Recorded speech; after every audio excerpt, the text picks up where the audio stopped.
My name is Christopher Poulos. I currently serve as the president of the American Constitution Society at the University of Maine School of Law.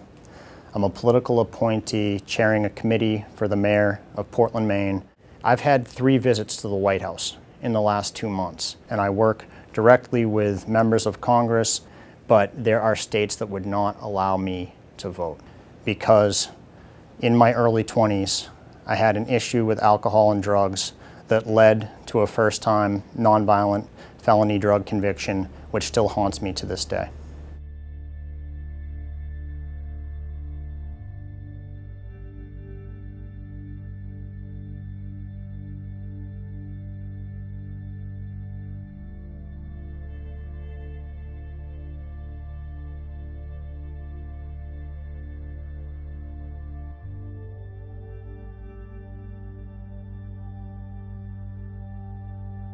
The reason I kept my recovery secret was because, one, I thought that that was what I was supposed to do. I knew other people in recovery and they were private, and I felt that it was not allowed. And I also felt that I was supposed to be ashamed.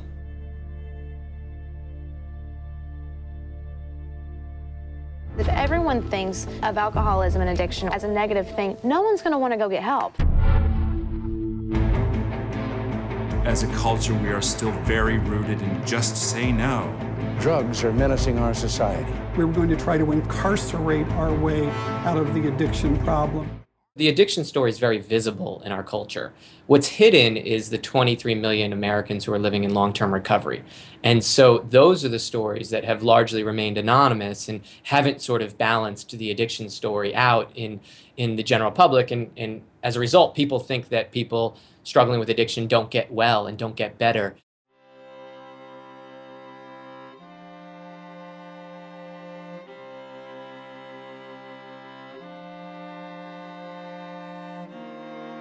The reason I decided to become public was I've simply seen too many friends die as a result of addiction.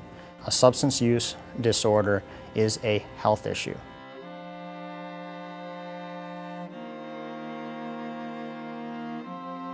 I'm not afraid to say that I'm a person in long-term recovery.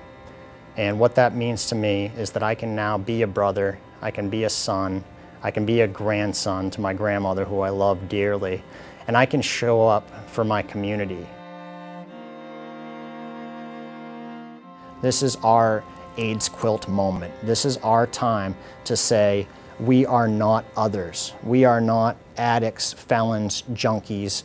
We are human beings and we are people in long-term recovery. We have a voice and now we're exercising our voice.